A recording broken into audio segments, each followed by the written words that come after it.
Hello friends, আসসালামু আলাইকুম। Welcome back to my channel Rimas blog. আশা করি যে যেখান থেকে দেখছেন সবাই ভালো আছেন। আমরা আল্লাহর অশেষ রহমতে অনেক ভালো আছি।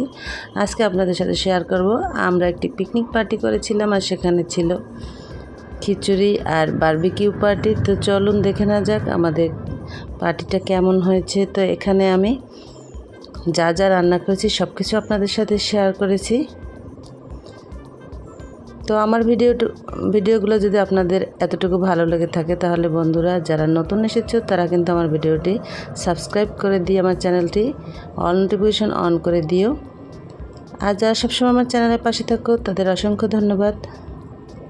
এখানে আমি মুরগির মাংস নিয়েছি আর এগুলো বারবিকিউ করার জন্য কিন্তু আমি পিস পিস করে কেটে নিয়েছি আর এগুলোকে আমি চিড়ে দিয়েছি, ভালোভাবে ধুয়ে নিয়েছি। আর এখানে এই বারবিকিউ মশলার জন্য যা যা নিচ্ছি, আমি হলুদ গুঁড়ো নিচ্ছি 2 টেবিল চামচ, মরিচের গুঁড়ো 2 টেবিল চামচ, দিয়ে দিচ্ছি আদা পেস্ট, এখন দিয়ে দেব রসুন পেস্ট, লবণ 2 চামচ পরিমাণে, ধনিয়া গুঁড়া 1.5 চামচ, জিরা গুঁড়া 2 চামচ,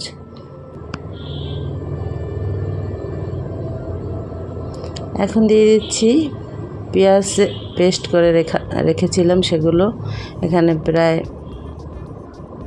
2 টেবিল চামচের মতো। আর এ পর্যায়ে দিয়ে দেব তেল।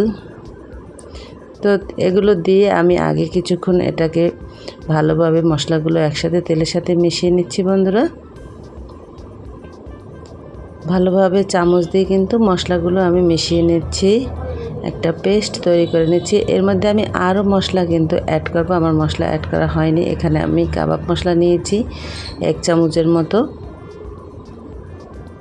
দিয়ে দিচ্ছি গোলমরিচের গুঁড়া 1/2 চামচ, কালো গোলমরিচের গুঁড়াটা আমি দিয়ে দিয়েছি। এখানে দিয়ে দিচ্ছি সেই বারবিকিউ মশলা, এটা রেডিমিক্স, রাঁধুনি রেডিমিক্সের বারবিকিউ মশলাটা, প্যাকেট মশলা আমি কিনে এনেছি বাজার থেকে। তো সেখান থেকে আমি দেখতে পাচ্ছ দিয়ে দিচ্ছি। এখানে আমি প্যাকেটের প্রায় অর্ধেকটা পরিমাণে দিয়ে দিয়েছি। দিয়ে দেব সয়া সস পরিমাণ মতো। যেহেতু সয়া সসে লবণ আছে তাই লবণটা তোমরা বুঝে শুনে দেবে বন্ধুরা। আমি কিন্তু আমার পরিমাণ অনুযায়ী দিয়েছি স্বাদ মতো। তো এগুলো দিয়ে আবার আমি মশলাটা ভালোভাবে কিন্তু মেখে নিচ্ছি। এ পর্যায়ে দেখা যাচ্ছে যে তেল একটু কম হয়েছে, তাই আমি আরেকটু তেলের পরিমাণ বাড়িয়ে দিয়েছি। এবারে সবগুলো মশলা ভালোভাবে একসাথে মেখে নিচ্ছি। আর সবশেষে আমি দিয়ে দিচ্ছি লেবুর রস, পাতিলেবুর রস, একটা লেবুর অর্ধেকটা পরিমাণে রস কিন্তু আমি এখানে চিপে দিয়ে দিচ্ছি। তো এই তো এগুলো সব একসাথে আমি মাখিয়ে নিচ্ছি। সব মশলাগুলো আমার মাখানো শেষ, সেটা একপাশে রেখে দিয়ে এখন চলে যাব মুরগির কাছে। আমরা এখন এই মশলাটাকেই কিন্তু মুরগির যে পিস করে রেখেছিলাম সেগুলোর সাথে ভালোভাবে মাখিয়ে নিচ্ছি হাত দিয়ে। দেখতে পাচ্ছ যে এটা কিন্তু সুন্দর করে হাত দিয়ে মেখে নিতে হবে বেশ খানিকটা সময় নিয়ে, কারণ প্রতিটা মুরগির পিচের সাথেই কিন্তু এই মশলাটা মাখিয়ে নিতে হবে। আর এই মশলাটা ভালোভাবে হাত দিয়ে মাখিয়ে নিয়ে এটাকে আমি প্রায় 1 ঘন্টার জন্য রেখে দেব নর্মাল ফ্রিজে ম্যারিনেট করে। তো চলে এলাম 1 ঘন্টা পর। দেখতে পাচ্ছ এটার কালারটা কি সুন্দর হয়েছে, আর মশলাগুলো কিন্তু একদম মাংসের গায়ে গায়ে লেগে আছে বন্ধুরা। তো চলো এখানে এই মশলাগুলো আর এই মুরগির বারবিকিউ করতে আমরা চলে যাই ছাদে। তো আজকে আমরা চুলায় করব না, আমরা এখানে একটি ইটের চুলা বানিয়েছি। আর এখানে দিয়ে দিচ্ছি গুনার একটি কড়াইয়ের মতো, মানে গুনা দিয়ে আমরা একটি কড়াই বানাইছি। তো সেটার উপরে আজকে আমরা বারবিকিউ করব। আর নিচে দিয়ে দিয়েছি বাজার থেকে কিনে আনা কয়লা। তো এর মধ্যে আগুন ধরিয়ে দিয়ে আমরা কিন্তু এই চুলাটাকে রেডি করে ফেলেছি। এখন এই গুনার উপরে আমরা তেল ব্রাশ করব, এজন্য কিছু রান্নার সয়াবিন তেল নিয়ে এটা চামচে মেখে তারপরে এটার উপরে কিন্তু আমরা ব্রাশ করে দেব।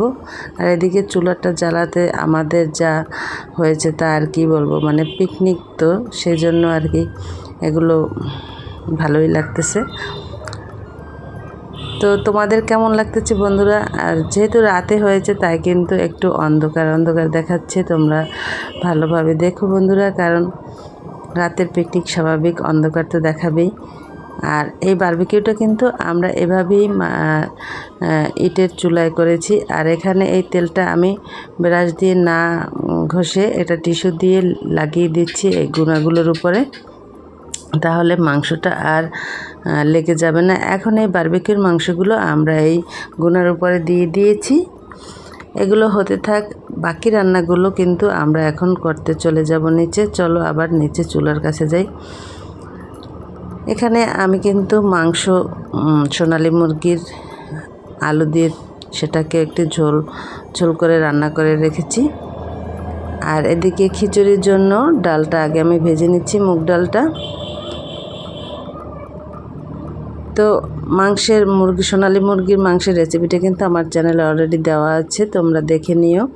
আর এখানে 2 ধরনের ডাল নিয়েছি খিচুড়ির জন্য, মুগ ডাল আর মসুর ডাল নিয়েছি, সাথে চাল।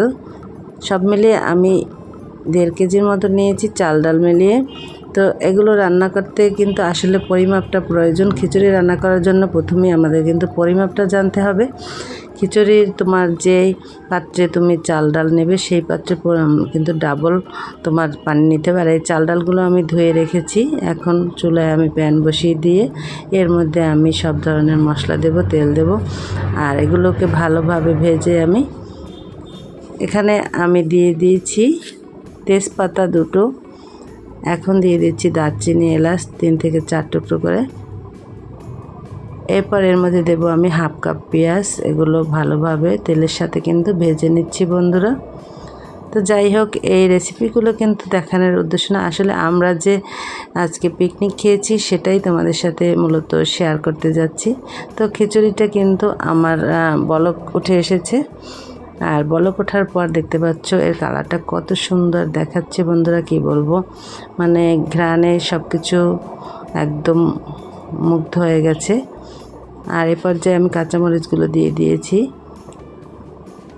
একটু নেড়ে চেড়ে দিয়ে আবার ঢাকনা দিয়ে ঢেকে দেব চুলাটা অফ করে, যেহেতু বলক উঠে এসেছে। ঢাকনা সরিয়ে তোমাদের সাথে একটু দেখাচ্ছি আমার খিচুড়িটা কতটা ইয়ামি হয়েছে।